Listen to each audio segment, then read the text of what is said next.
दूसरी तरफ इमेजिनेशन से अनन्या की पेंटिंग बना रहा था, जैसे मानो कुछ हुआ ही ना हो। अनन्या आंखों में आंसू लिए हुए खुद से बोली, क्या अभिनव के लिए झूठ बोलना इतना आसान है?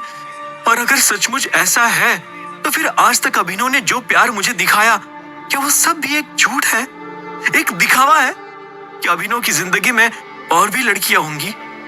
तभी अचानक अनन्या को एक बहुत डरावना ख्याल आया और वो खुद से बोली, कहीं ऐसा तो नहीं कि नताशा सच बोल रही थी और अभिनव ने अपने पैसे और पावर की मैनिपुलेशन से नताशा को झूठ साबित करके उसे हमेशा के लिए। ये ख्याल आते ही अनन्या को लगने लगा जैसे वो किसी साइको किलर के साथ रिलेशनशिप में थी, जो किसी भी वक्त उसे भी मार सकता था। तभी अभिनव भी एलिवेटर से निकला और अनन्या के पीछे दौड़ते हुए चिल्लाया, अनन्या, अनन्या, मेरी बात तो सुनो, आखिर हुआ क्या है? मेरी गलती क्या है? कम से कम ये तो बता दो। लेकिन अनन्या पर अभिनव की बातों का कोई असर नहीं पड़ा और वो भागती ही गई। अभिनव ने तेजी से दौड़कर अनन्या का हाथ पकड़ लिया और बोला, तुम्हें आखिर हुआ क्या है? और ऊपर वो सब क्या था?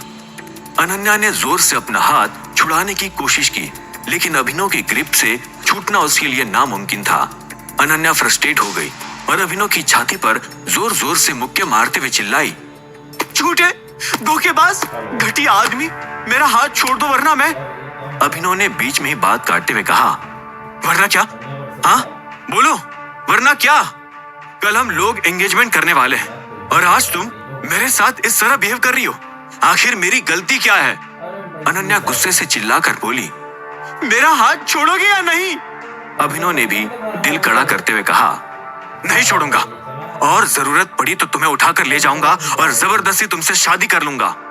ये सुनकर अनन्या ने जोर से अभिनव के हाथ पर दांत से काट लिया, लेकिन अभिनव के मुंह से उफ तक नहीं निकला और वो मुस्कुराते हुए बोला, मुझे मारना है, काटना है, जो करना है करो, लेकिन कम से कम ये तो बताओगी कि मेरी गलती क्या है? तभी अचानक अभिनव को कंधे पर एक जोरदार धक्का लगा और वो लड़खड़ाते हुए 2-3 कदम दूर जमीन पर जा गिरा। फाइनली अनन्या का हाथ छूट गया, लेकिन धक्का देने वाले उस आदमी को देखकर वो भी हैरान रह गई। पीछे से हरदेव पाल की आवाज आई, विक्रम, क्या पागल हो गए हो?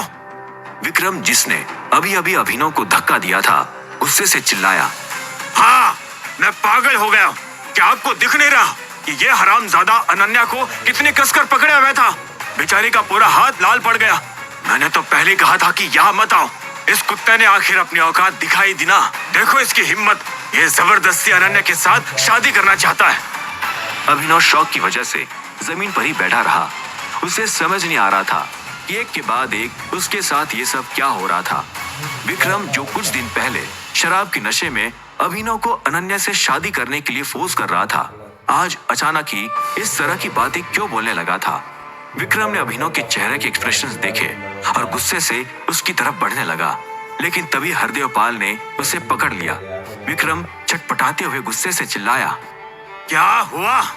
मेरी गलती क्या है? यही पूछ रहा था ना तुम? मैं बताता हूँ। तेरी गलती यह है कि तू इस दुनिया में पैदा हुआ है। तेरे जैसे घटिया और अपॉर्चुनिस्ट लोगों की वजह से ये दुनिया अब भरोसे लायक नहीं रह गई। ये कहते हुए विक्रम ने फोटोज का लिफाफा अभिनव की ओर उछाल दिया। इस वक्त विक्रम की आंखों में भी आंसू आ चुके थे। अभिनव ने हवा में ही उस लिफाफे को कैच कर लिया और जैसे ही उसने लिफाफे में से फोटोज निकाल कर देखे, वो एक गहरे सदमे में चला गया। उसे लगा था कि उसने 100 करोड़ रुपए देकर हमेशा के लिए छुटकारा पा लिया था, लेकिन वैभवी ने उसकी पीठ में छुरा घोंपा था। अभिनव तुरंत ही अनन्या और विक्रम की रिएक्शन की वजह समझ चुका था। अभिनव समझाते हुए बोला, ये बस एक गुड बाय मीटिंग थी। जब मैं इंडिया में था तो वैभवी ने मुझे मिलने के लिए बुलाया था। मैं 5 मिनट से ज्यादा वहां नहीं रुका था। तुम्हें मेरा यकीन करना होगा अनन्या, प्लीज मेरी तरफ देखो। अभिनव के मुंह से ये शब्द सुनते ही अनन्या का शरीर बेजान सा जमीन पर गिर पड़ा और उसकी आंखों से आंसू बहने लगे। तभी विक्रम ने गुस्से से आगे बढ़कर चिल्लाकर कहा, यकीन, और वो भी तेरा? मुझे उम्मीद नहीं थी कि तू इतना घटिया आदमी निकलेगा, इंसान कहलाने लायक भी नहीं रहेगा। ये कहते हुए विक्रम ने एक के बाद एक वो कैमरा और फिर सोनोग्राफी की रिपोर्ट अभिनव की तरफ गुस्से में फेंकी। अभिनव ने जैसे ही वो रिपोर्ट और कैमरे में रिकॉर्ड हुई उसकी और वैभवी की वीडियो देखी, उसने तुरंत अपना सिर पकड़ लिया। उसने अपने बुरे सपने में भी नहीं सोचा था कि वैभवी डॉकयार्ड पर भी उसे रिकॉर्ड कर रही होगी।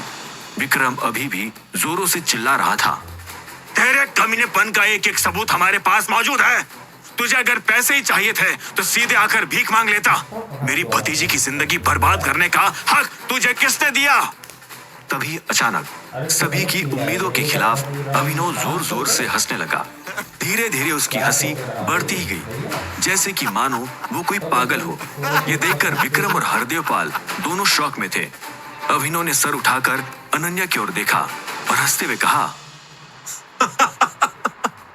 क्या क्या तुम भी ये सब मानती हो अनन्या? हाँ? अनन्या ने कोई जवाब नहीं दिया। अभिनव आगे बोला, अनन्या, तुम्हारे साथ बिताया मेरा एक एक पल, मेरा प्यार तुम्हारे लिए बिल्कुल सच्चा था। ये बात तुम भी जानती हो। बस एक बार बोल दो कि तुम्हें मुझ पर भरोसा है, फिर मैं वैभवी को पाताल से भी खींच कर ले आऊंगा और अपनी बेगुनाही साबित कर दूंगा। बस तुम एक बार हाँ बोल दो। अनन्या फिर भी रोती रही, लेकिन उसने कोई जवाब नहीं दिया। अभिनव ने जोर से चिल्लाकर कहा, अनन्या, क्या तुम्हें सचमुच मुझसे ज्यादा वैभवी पर भरोसा है? अभिनव के ये सारे सवाल अनन्या के दिमाग के अंदर जोर जोर से चोट कर रहे थे, जिसकी वजह से उसका सर दर्द से फटा जा रहा था। इससे पहले कि अनन्या कोई जवाब दे पाती, विक्रम तेजी से आगे बढ़ा और उसने अभिनव के गाल पर एक जोरदार तमाचा जड़ दिया और चिल्लाया, बेशर्मी की भी हद होती है, मैं तुझे आज जान से मार डालूंगा। ये कहते हुए उसने जमीन पर गिरे हुए अभिनव का गला पकड़ लिया और उसे तेजी से हवा में उठा लिया।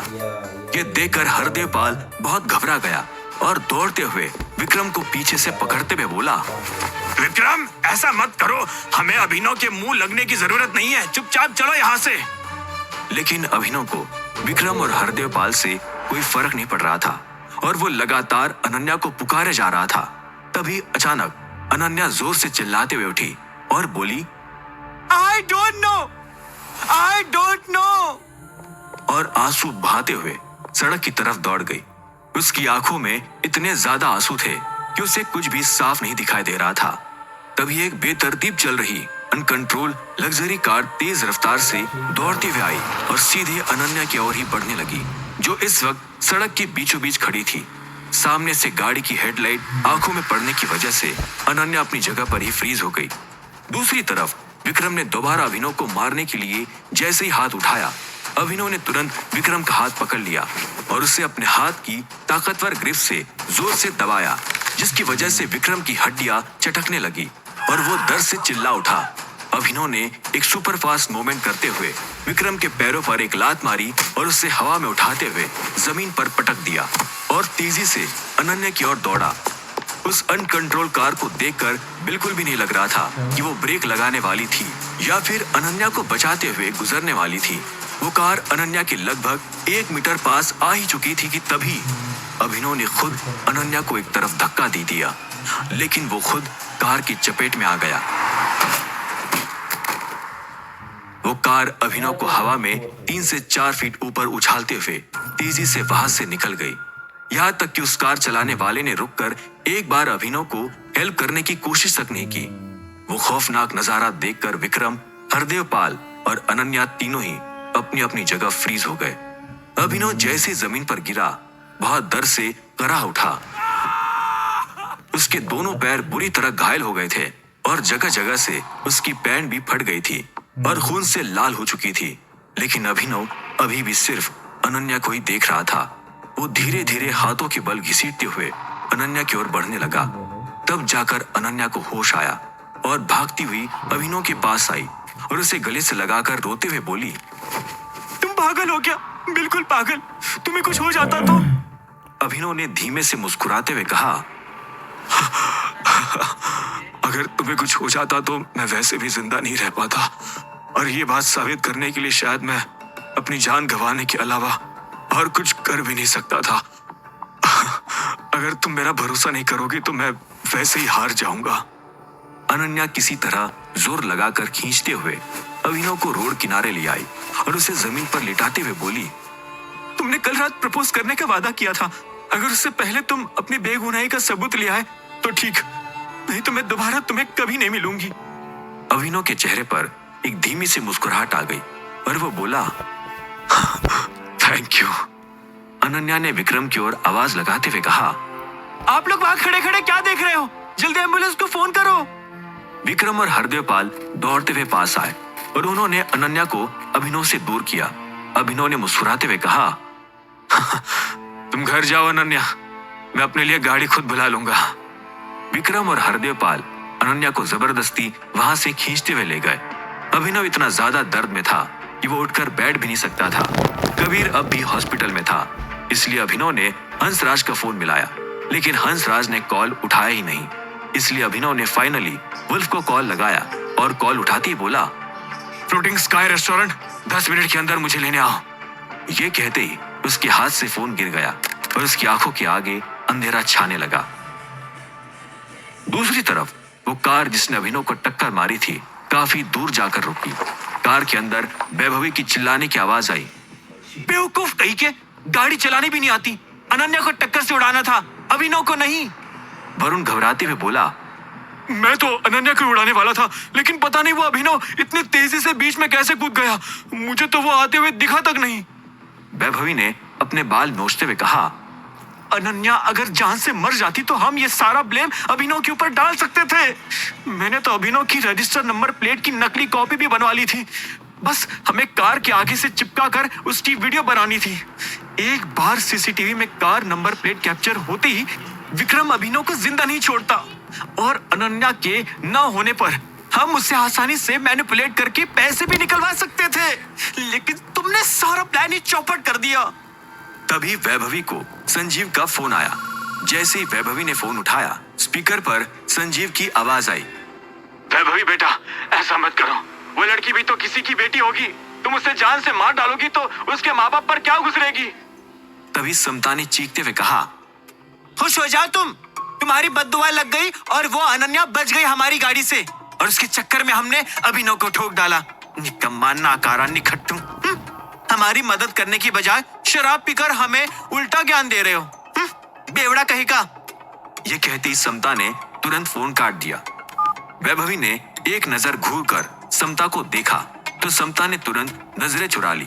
लगभग 10 मिनट बाद वुल्फ गाड़ी को गोली की रफ्तार से दौड़ाता हुआ फ्लोटिंग स्काई रेस्टोरेंट के बाहर पहुंचा और उसने सड़क किनारे पड़े हुए अभिनव को देखा तो वो हैरान रह गया। उसे अंदाजा भी नहीं था कि अभिनव इस हालत में वहां पड़ा होगा। वो दौड़ते हुए अभिनव के पास गया और बोला, बॉस, ये सब क्या हुआ? ये कहते हुए उसने अभिनव को कंधे पर उठाया और बोला, टेंशन मत लो, मैं अभी आपको हॉस्पिटल लेकर चलता हूँ। उसने अभिनव को गाड़ी में बैठाया और खुद ड्राइविंग सीट पर बैठकर हॉस्पिटल की तरफ चल पड़ा। अभिनव ने आधी बेहोशी की हालत में कहा, हॉस्पिटल में नहीं, गाड़ी में से निकाल कर फर्स्ट एड लगा दो। मेरे पास वक्त नहीं है, मुझे आज रात ही उस शैतान की बेटी को ढूंढना है, वरना अनन्या हमेशा के लिए मुझसे दूर चली जाएगी। अब आगे क्या होगा? क्या अभिनव ज्यादा खून बहने की वजह से बेहोश होकर हॉस्पिटल में भर्ती हो जाएगा, या फिर वो अपने आप को किसी तरह रात भर होश में रखकर वैभवी को ढूंढ लेगा? क्या अभिनव प्रपोजल से पहले अपनी बेगुनाही का सबूत जमा कर पाएगा? आखिर हंसराज कहाँ बिजी है, जानने के लिए सुनते रहिए आगे। रिकॉर्डिंग। डियर लिसनर, इस कहानी का आज का